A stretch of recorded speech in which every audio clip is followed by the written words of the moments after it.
If your washer is making a burning smell while it's running, you might have this same problem. This is the place where the power to the house connects to the dishwasher, and as you can see, it's melted the electrical nut, and that's where the burning smell came from. So we're gonna go ahead and replace this with a waterproof nut. It's an exterior nut. Looks like this. And we're gonna see if this helps. So the first thing you're gonna wanna do is make sure that the electricity is turned off to the dishwasher. You can use one of these. It's a clamp multimeter. This is one I got off Amazon. I really like. Wasn't too expensive. I'll leave this and a few other things in the link, as a link in the description below, so you can check on it. What you can do is you can turn it to anything right here, and then you'll just wanna press this side button, hold it down till you get a beep, and this detects the presence of any voltage. So as you can see right here, this outlet is active. And I can use this to check to make sure that the dishwasher is already off. So I've already found the switch in the breaker box and it's safe to work on. So taking the nut off the black side first, it looks like everything's fine, but I did notice some melting right here. This could be, looks like from the outside when it came into contact with this other one. Now as we try pulling it, look at that, it's completely melted all over that side. And look at that. You can still screw this off. This is completely charred. So reading a couple of Reddits online, what most likely happened in my case was I was getting some leaking, which is, you can see from this little bit of rust right here, some corrosion. Right above here is the overflow stem valve, and we had some, we actually accidentally, my wife put the wrong soap in, and so it overflowed, and we got some water dripping down here. So that's most likely what caused our problem, but it could have other reasons too. Apparently, if you have some electrical issues with the dishwasher itself, maybe it's getting really old and some components are going bad. That could be another reason. So as you can see right here, we've got a lot of corrosion on this wire. This is going to need to be cut back, and we're going to want to get rid of this section right here that's exposing the wire and all the burnt sides right here, so you don't have any further corrosion. You're going to want the wire as clean as possible. I wouldn't recommend using anything that's charred. If you need to pull your washer out to fix it, you're going to have to get right under here and take these screws out.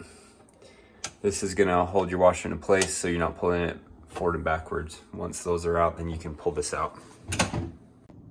We're going to need to cut these wires back, so I'm going to need to pull some more wire through this harness right here.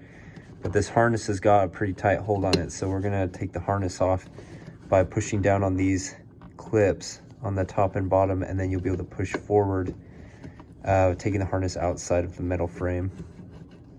I've used a flathead bit to press on those flaps, those plastic flaps on the top and bottom. You might have some on the sides as well.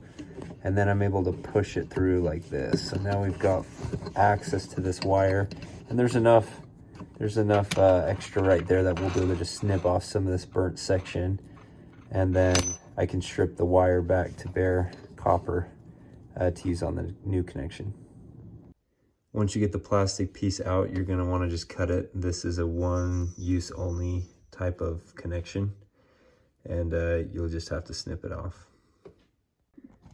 Now you're going to take these and you're going to strip them so they're completely clear of the coating on both ends. Strip this as well, or you can take sandpaper and sand off the debris that was on here before. And then you're going to want to get a new plastic coupling right here that can hold the wires in. That's going to do two things. It's going to keep this from rubbing on the wire insulation right here and eventually coming through and creating a short. And it's going to hold it in place so it's not moving back and forth. I couldn't find one online, and I just want to get this done right now. So I'm taking an O-ring that I have from another project, and I'm going to tape it right here with electrical tape. If you don't have an O-ring, you can wind up some electrical tape and put it around here as padding, so there's no grinding or cutting that's going to happen between this and the wire. And then that's going to just keep it safe from shorting out.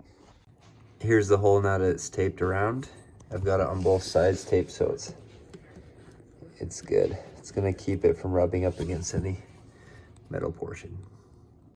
Now go ahead and pull these wires through, and then you're going to wrap the white with the white and the black with the black. And then this right here, the bare one, is the neutral, which will go right back into here. Just like this, you'll wrap the wires around clockwise or in a right turn direction, so when the nuts go on, it can hold on really well. Now we put the nuts on. Once you've got the ground connected and the two nuts on, then you're good to go, and you can put the safety cover back on. Put the cover back on, you can get it to work. And that's how you fix burning smell.